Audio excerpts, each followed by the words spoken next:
Eggs. When the eggs are like this, I'm going to add a pinch of salt, a teaspoon of garlic powder, a little chopped parsley, and I will mix again to incorporate it into the eggs. I assure you friends that you will like this recipe because it is simple and very easy to make. My family loves it because it is very delicious.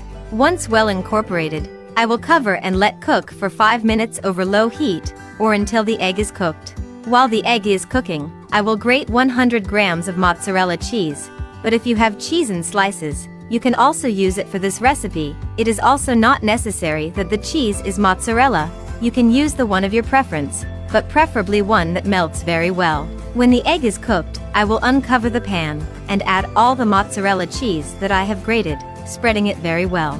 If you have come this far seeing today's recipe, that means that you are liking this recipe. So leave us here below the following message.